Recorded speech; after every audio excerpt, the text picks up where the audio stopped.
Hello, folks. My name is Max, your occasional host of The Most. I've been away for a bit and happy to be back with you. And with me is psychic medium and marketing manager for the Church of Jesus Christ of Latter-day Saints, Liz Cross. You Liz, how are know, you? somebody's going to actually believe this stuff one day. I'm so sorry. I am not affiliated with the Latter-day Saints. I'm very sorry. I didn't want to blow your. That's so funny. I didn't want to blow your cover. My apologies. Liz, you've been going through quite the transition. How are things? Give us a little update. Oh, well, yeah, that's true. I broke away from Deep Mind Probes. I had to. I didn't like not having any of control or power, so I had to break away. And it's going well, I mean, we've got a new interviewer now, and things are tickety boo, as they say in the UK, or mainly Ireland. But anyway, so it's going well. I'm happy. The website will be finished hopefully by today or tomorrow. That will be launched. And again, that new website's going to be psychiclizcross.com. That's my new booking site. It's better than ever before. It really is. It's so nice. And also, right now, we do have CTT, the Consciousness Transformation Technique Therapy, that was created by George Duisman. And then I'm like really the only practitioner in the world that can tune in for everybody else.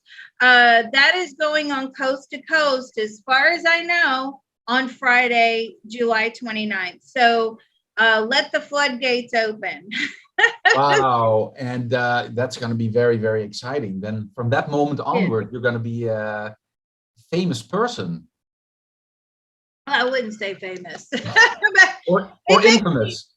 It makes me, I still find it astonishing. I said on another video, like when people have a reading with me and they're like, oh my God, it's you. I'm like, who are you talking about?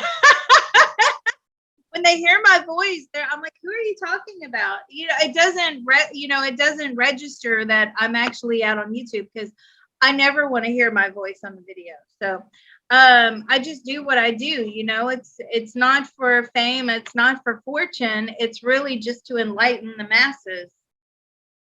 Good. Well, it's going to be interesting later on, looking back, that we were already with you during your early days in relative obscurity. Okay. Before she became famous, right? That's so funny. Okay, yeah. We'll see how that turns out, but well, it will. And I thought we could do TikTok today. Yeah. Because we are actually contemplating putting some posts out on TikTok. I don't even know how we would do that, but I've got my crew helping me. And but I was sent an article about TikTok, and somebody wanted us to cover TikTok. And The Economist did a great article about the privacy concerns of TikTok. So I thought, well, why not go in and probe TikTok and see what they are doing with the data? All right. So, so TikTok is, I think it doesn't need any introduction or explanation. Very famous social media platform. I'm completely not familiar with it, I have to say. My nieces who are like teenagers, but a lot of people also use it for kind of more serious reasons. I think even hosting meetings like Zoom, or so I really don't have a lot of knowledge about TikTok, but let's find out. As it's Chinese owned by a company called ByteDance, there is definitely a privacy concern there, because the Chinese government is always interested in knowing more about Western companies, Western individuals. So let's see if they use and abuse the data gathered on TikTok. So how would you go about that, Liz? Would you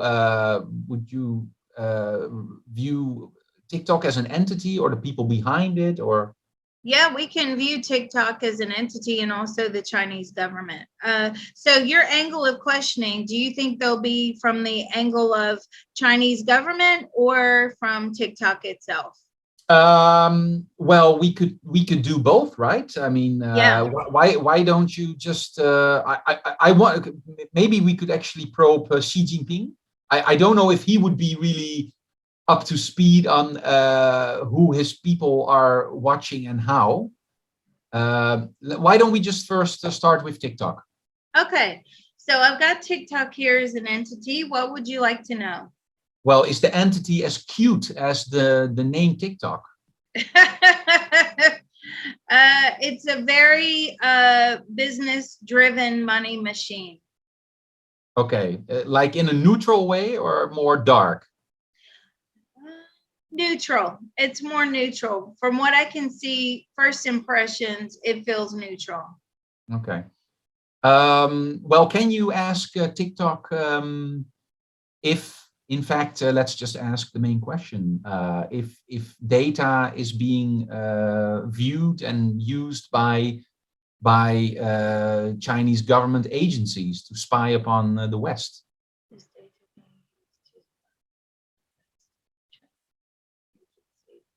All the time. And what is it they're using TikTok for? Like what kind of what are they pursuing? Company secrets, or certain individuals, or all of the above? I don't feel like it's company secrets. What I feel like, it's marketing. I feel like they're trying to follow the trends. They're trying to see what's hot, what's not, what's liked and what isn't liked. And therefore, they're catering the economy to provide us with those goods that are most popular, right? And so they market those goods, but the goods are actually sold and benefit the Chinese economy. That's kind of very smart. I have to say, hats off to them for this innovative thinking. So just to summarize, you're saying that it's really mostly, and I believe that Chinese are all about that, and I say that with all due respect, are all about money. It's like really for economical reasons rather than anything political or nefarious. Yes, it does seem like it's more economic driven, you know, in order to make us the ultimate consumers of their products. It's a good way to push products. It's a good way to, you know, because obviously they get money from taxes. It's just good all the way around. They're also watching property trends. That I'm pulling property trends, and I'm saying, what do you mean by property trends? So where people are moving into, sort of, are they vacating the cities, or are they moving into hotter areas?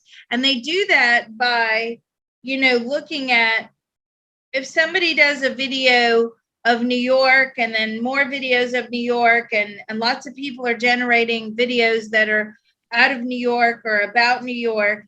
So then they know to pounce on the property and snap up property in that location. I do feel like the Chinese government buys a lot of property over here. Mm-hmm. They resell it for profit. So how would the information exactly be distributed from, let's say, from the TikTok platform to individual Chinese companies who can benefit from that info? How does that work?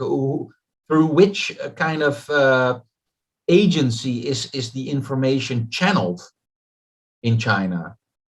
Like, I'm just trying to, I don't know if my question is clear, but I'm trying to get a feel for like the mechanism, how the information gathered by TikTok would kind of be how it would flow to individual companies that can then, or is it only maybe companies that are part of the inner circle, like companies owned by people in the Communist Party, like the inner circle of the Communist Party? That's a great question. Okay, so because I feel like there's this huge AI that operates behind TikTok, right? Mm-hmm. Gathering statistics. It's almost like a research database. And that information is equally distributed depending upon what they want. So they basically are made to order research. So say a company says, okay, we peddle clothing and we want to know about clothing and logos and brands. And, they can pick all that up from a video. And if their symbol or they're looking for, a logo, or if even somebody mentions that type of clothing, all of that information is sold. And I don't feel like they pay a lot of money for it, to be honest with you. I'm not getting that they pay a lot of money, but I feel like that information is sold on to communist organizations. So organizations that do support the Communist Party have first dibs on that information. As in like state-owned enterprises? State-owned enterprises. I feel like it's a mixture. I feel like it's a mixture of state and private. But if the private enterprise supports the Communist Party, like the inner circle thing, I feel like they have first dibs on that information. Okay. Right. Yeah, that makes sense. Because I mean, there's not really communist organizations, right? There is the CCP. Then there are state-owned companies, and the tentacles of the CCP. They go everywhere, including including even private enterprises, where because I think most larger enterprises up from a certain size, they need to have a CCP representative also in the board or in management. So in the end, every medium-sized and major company in China, even if it's a privately owned company, you could call it a communist organization. Like that's really stretching it, but you understand what I mean? Yes. I mean, it's the same here. Listen, we all know these companies line the politicians' pockets, right? It doesn't matter which country it's in. So, they all get kickbacks, they all get backhanded deals, all backdoor, information. So that's what's going on. Now, what concerns a lot of people is the fact that how could they use this information, or how could they use this as propaganda? So let me ask this question. Do you use propaganda on TikTok? And I do feel like they use propaganda. They can push an agenda or many agendas through just by, generating TikTok videos. So do you generate TikTok videos that cater to Americans? And yes, they do. They generate, so they can slowly over time expose Americans to an idea. So, for example, we can say that the idea is that communism is great. Okay. They could slowly expose that in very, different ways by a video or multiple videos, and that just penetrates and it plants the seed. And that seems like what's going on here. They plant seeds, especially since the brains of the TikTok generation are very malleable. Okay, so they're easy to persuade, they're easy to change or get them to see a different viewpoint. Generally, the consensus is over the age of 40, you're already set in your ways. You know what you like, what you don't like, and you sort of stick with that. You're not really open to these new ideas and new information. So the younger crowd, especially the teenage crowd, what I'm getting, and the younger, early 20s college crowd, they use TikTok. They're easy to persuade, and the Chinese government knows that. And I don't know if the TikTok entity knows that, but is the propaganda actually working? Is their propaganda actually working? They'll see at the next election.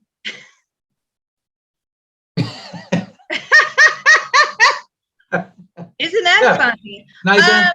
And it's not just limited to the American market, right? No, of course not. No. It's all over the West as well.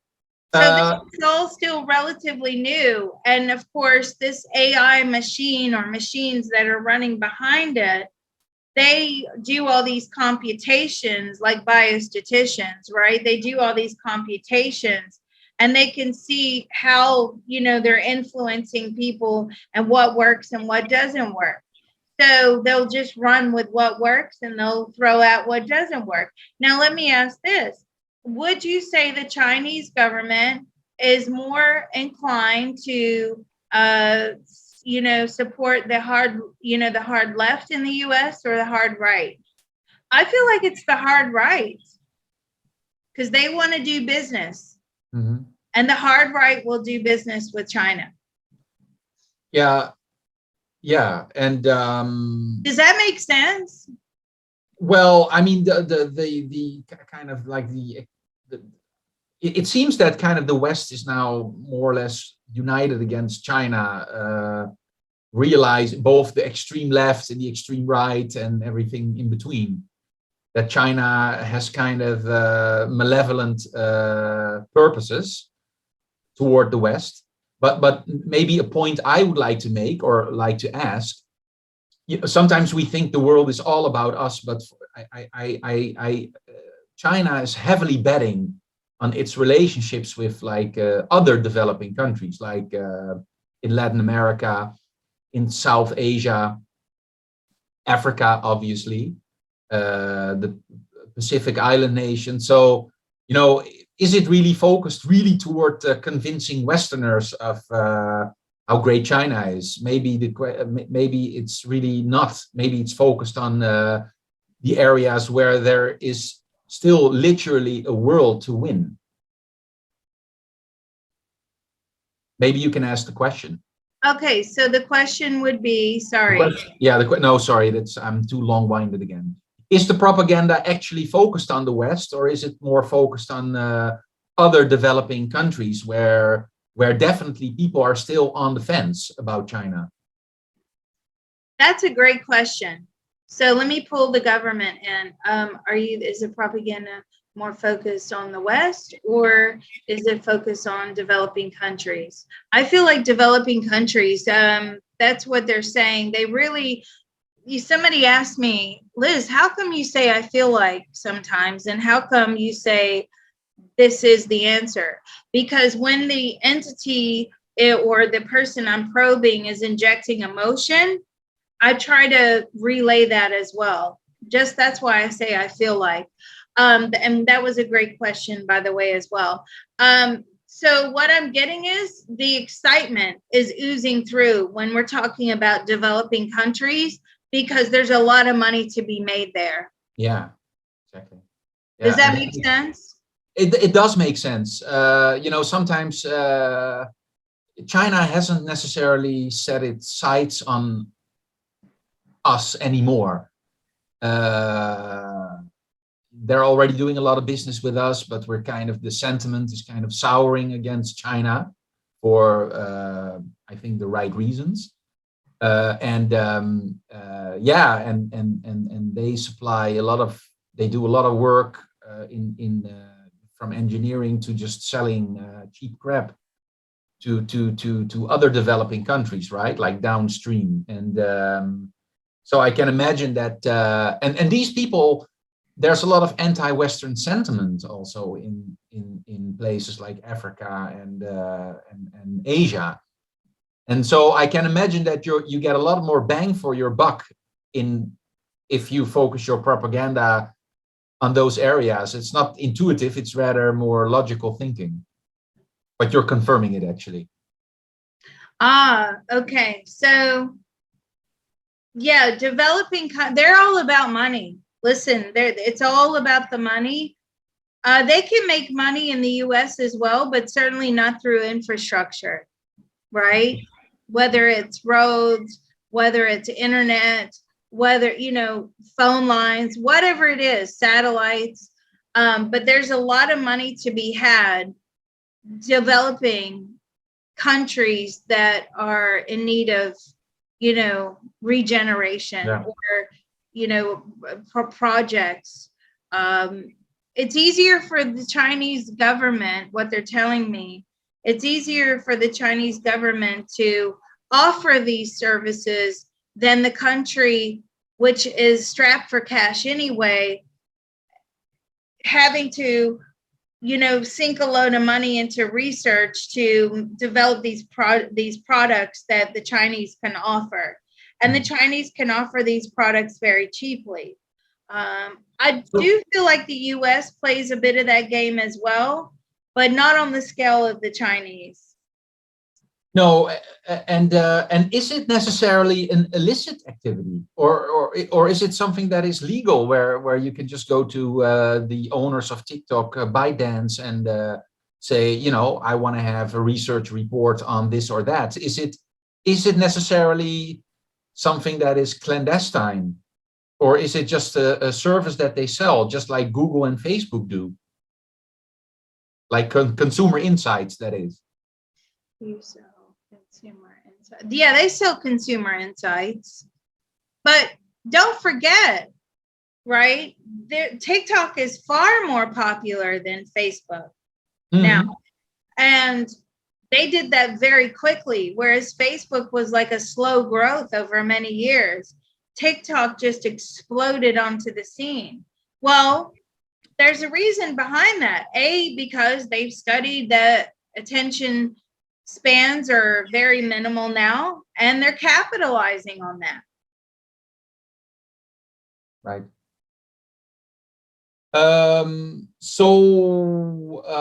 What would be, so anyway, we can confirm that as soon as people sign up to TikTok and put stuff there, that it's the information is actively being used for economic purposes, let's say at the minimum. Yes, economic is the main reason.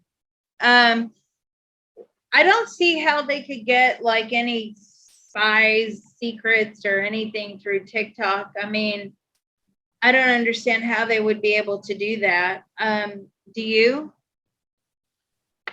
No, I can. Maybe what you can, let's say, okay, I'm just being very paranoid here, but maybe, they download the information and the personal vids of teenagers, which later become professional people, and then they working at interesting companies, and they will maybe try to get to those people, like, hey, we have an embarrassing vid of yours. Is that something that is happening? Ooh, that's like a blackmail, great question. Because Chinese, they think long term. They can think, okay, we have this embarrassing vid of this kid, and in 10 years he will be at the Pentagon, could be, and then we're going to blackmail him. That's how Chinese definitely, not every Chinese, folks, please, I always talk about the evil government, and then still you have very nice people in the Chinese government. I've met them myself, so I don't want to generalize here. That's not a nice thing to do. But the government as an entity, yeah, I get it. Yeah. Definitely. No, I understand. Do you plan to use those videos to blackmail people when they are professionals? And that is a yes. Ooh. They will use that. They will sell that information to parties that are interested in those videos, finding out, digging up dirt on these teenagers. Exactly. Yeah. So that's a huge concern. Okay. But then, okay, I got that. But then I feel like that's a parental problem. I feel, I've had to have the talk with my kids. Most parents, if you're responsible enough, you have that talk with your kids about the information they're putting out online, the information that they're, attaching their name to, their content, all of that. So good parenting would prevent that, hopefully. Yeah, but that goes for many things. Also, a good data and privacy protection laws that we have here in Europe. Well, better than elsewhere at least. And like company policies about how information is sent around the company and inside and outside. I think at the end of the day, you can really, okay, they want to know everything about you, but you know that when you're on TikTok and Facebook, you will give a lot of data about yourself away, but you can still prevent a lot by not posting idiotic stuff and info that shouldn't be out there in the first place, right? Like I hope companies are not putting like blueprints of their hottest invention on TikTok, for example. That would be. Well, I hope not either. So I think really that's I can't find any more information about TikTok that we could ask right now. Okay, well, if people have questions, they can drop it in the YouTube comments. But I definitely wanted to touch on this that we sort of talked about before I started the recording, which is another remote viewing group put out that there's a massive bank run in China. And you're saying there is a bank run going on in China.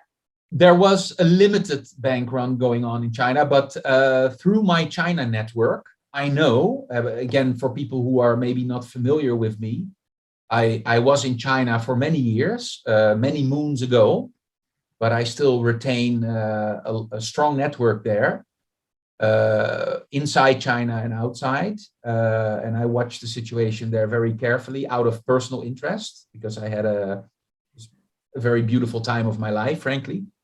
And it's a very interesting country, very consequential. And yeah,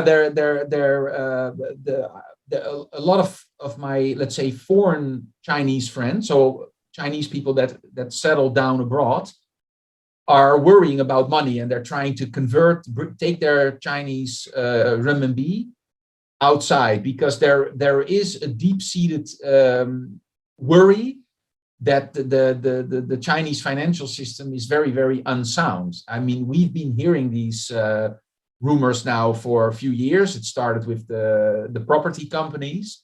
And now I think 1 or 2 weeks ago, there were worries about a bank in Henan province, in the city of Zhengzhou, where basically a bank announced that people's money was frozen, or that their money was basically turned into an investment product, which they couldn't touch for like a number of years. Very, very suspicious. So maybe for this we can probe Xi Jinping, because he will be definitely in the loop on this one. Okay. Can you tune in on Mr. Xi? Yeah, I've got him. So what's his general mood about the economic state of China? It's not good.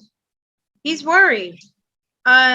He's worried about the economy. They've definitely seen a slowdown in the Chinese economy, as in especially the exports.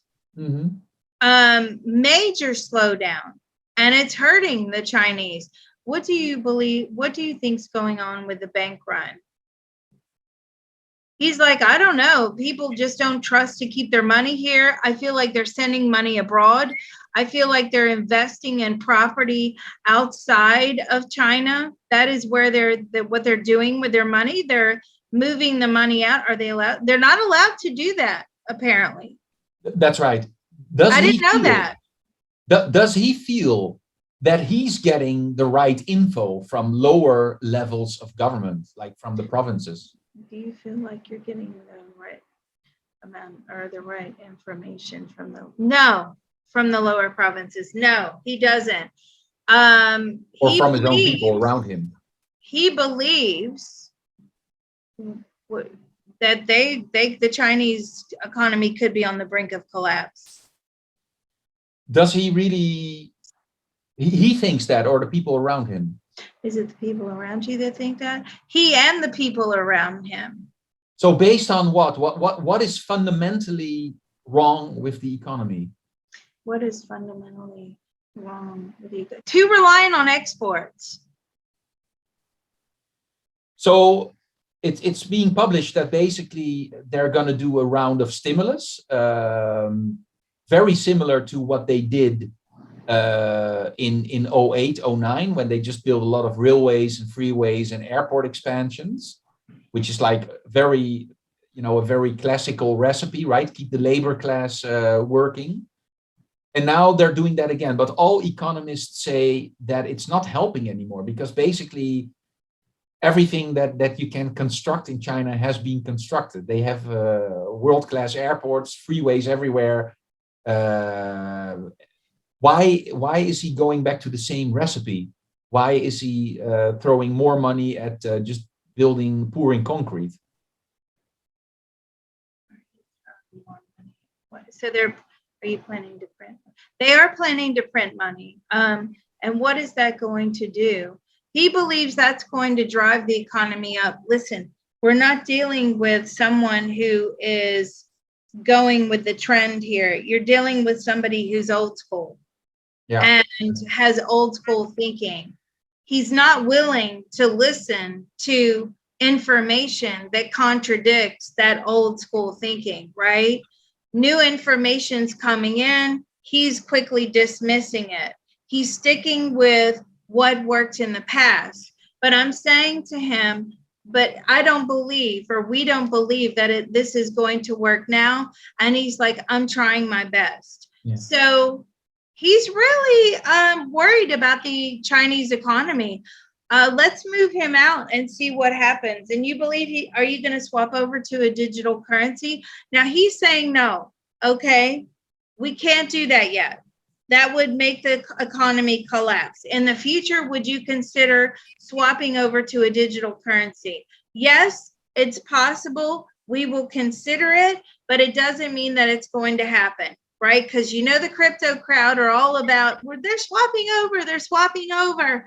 And people send me articles about that all the time. And I keep telling them, no, it's not going to happen in the next year or two, because everybody believes that they're going to buy these cryptos and that they're going to become billionaires when it swaps over to digital currency.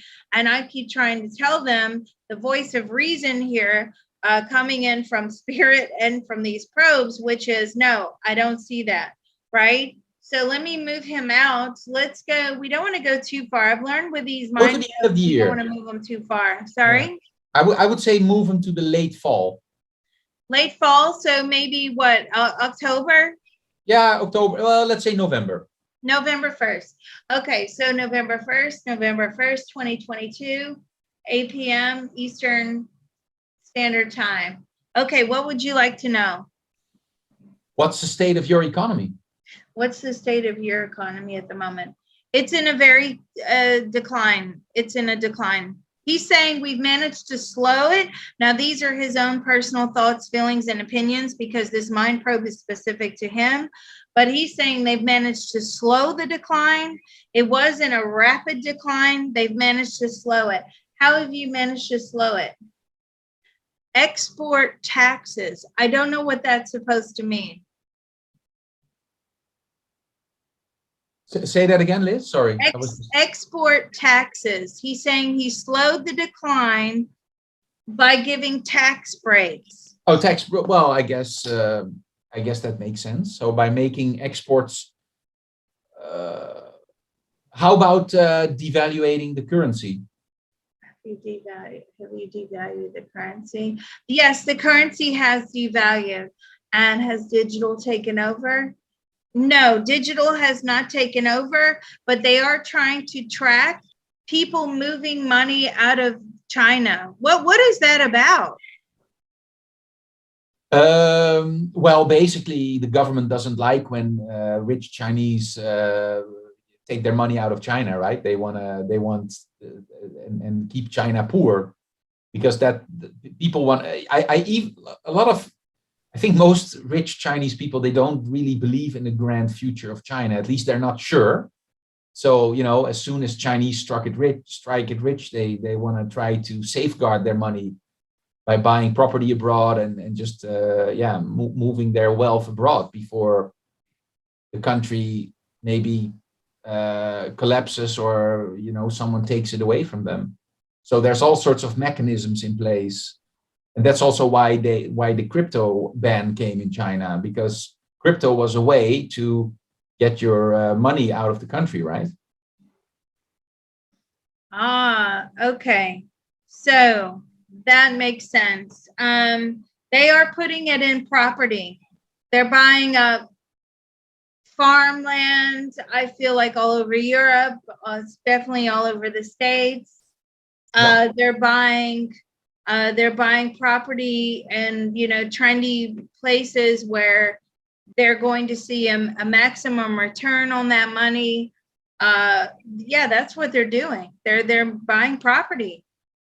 By November 1, is it also clear to the world that the Chinese economy is really in a bad situation? Is it clear to the world that the Chinese economy is in a bad situation?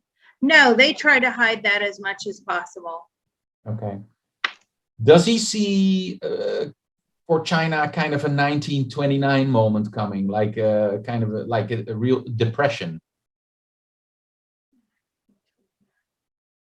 Or is that happening by that time? Is there a depression happening in China at the moment in November?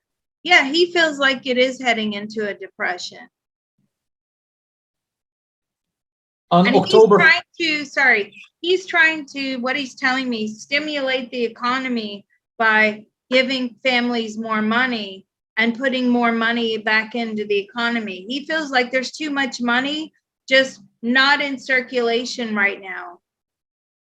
Yeah, if you give money to Chinese families, they save it, they don't spend it. Can he confirm that? Which is a smart thing to do. Yeah. I don't feel like it's going to be much. Yeah. And can you confirm that he's just building more? Before, I think you misheard me. I didn't say print money. I said pouring concrete.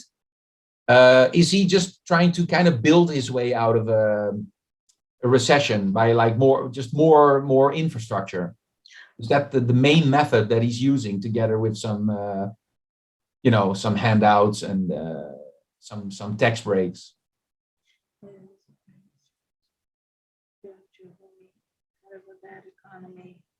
It's definitely a consideration, but again, it's paving roads that have already been paved, right? Was it decided? Yeah, exactly. Was it decided that he will get a third term? Was it decided that you would get a third term? When is the election? There's no election in China, but oh, right. But it's I need to check I think it's in August. I think it's actually next month, where he will be officially be given a third term, which then starts next year. Yes, I think. Yes, he's still in power. He's still in power. Does he feel secure about being in power? Yes. So can we move him out a year later, let's say to November 1st, 2023? Okay, November 1st, 2023, 8 p.m. Eastern Standard Time. Okay, what would you like to know? What's the state of the economy in the country in general? It's in recovery. It's in recovery? Yes. Okay, and how was the recovery, how did it happen? By slashing taxes. Slashing taxes. Did the export recover by that time? The export recovered by that time. No. How about the real estate sector? The real estate. Yes. How about the banking sector? The banking sector. The banking sector is up and down, but they're trying their best. Which sector of the economy is like doing really well around that time, if any? The business sector. So internal businesses. You mean like domestic private business? Domestic, yes, domestic business. Okay. So now they're waiting for the rest of the world to catch up. Okay. And so whatever happened to that potential bank run, looking back to our time, did that fizzle out or never happened or? Yes, it fizzled out. Once people see that, or once people have seen that the Chinese economy is in recovery, unlike a lot of the other nations, they want to move their money back in-house. And that's where they want to keep that money. They do not want money leaving China. Mm-hmm. Well, since we have Xi, I have to ask about Taiwan, obviously. We moved far away from TikTok, but what the hell? So by November 1st next year, will he have invaded Taiwan or maybe done something else to the island? For example, cut it off from supplies. You know, that could also still be a scenario for Taiwan, not an all-out attack, but just basically, you know, starving them. So what's the situation there?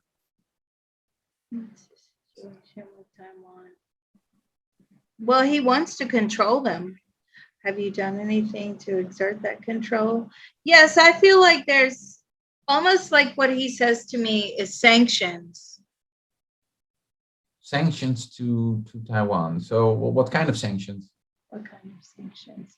So I don't know if they're like government sanctions, but instead of the supplies going to Taiwan that are needed for manufacturing, he's intercepting them in some way or another, whether he's paying people off, but those supplies are going to China as opposed to Taiwan. Okay. All right. Yeah, I think I think we're kind of done with the topic. What do you think, Liz? Yeah. I mean, really, have you swapped over to the digital currency? So as I'm looking at him a year out or a year and a bit out, yeah, he's talking about the digital currency. So as the economies are going great or they're starting to recover, everybody thinks that, you know, the currency is going to crash and that's going to cause an automatic shift over to a digital currency. I just don't see that. I see that the economy has to be going great in order for people to even accept that transition. So, well, sorry to interrupt. Or conversely, something very dramatic to happen, actually. Yes, something very dramatic, but you would just render the national currency, you know, to zero very quickly, and you don't want to do that. You want to make sure it's a very slow transition over. So as I'm looking a year and a bit out, there is talk again of digital currency, and that's because of the recovery. Now they're saying, you know, he's saying, well, we can have these conversations again. Do you believe the Chinese are ready for digital currency? No, he does not believe that, but it's certainly a conversation. Okay. Here's a bit of a different topic, just out of curiosity.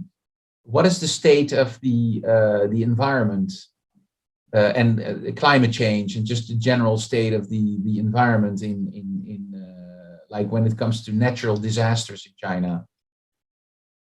around his time, looking back to the entire year of, looking back to 2023 and this year? Were there any major natural disasters in China?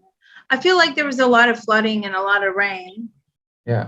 But nothing like major tsunami. No tsunamis or anything like that. Earthquakes. I mean, minor earthquakes, but nothing major. How about dam breaks? Dam breaks. Possibly a dam break, yes.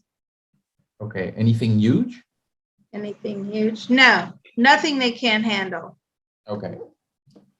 All right. Thank you, Mr. Xi, for the update, and thanks, Liz, for channeling Mr. Xi. And we'll definitely do more China vids. This was a TikTok vid, which went a little bit, which was a bit extended, but we'll do more dedicated China political, economic, military stuff later on, because it's definitely one of my favorite topics, and I think the audience likes it too. So let's move on to the next vid. See you later, Liz. Thank you.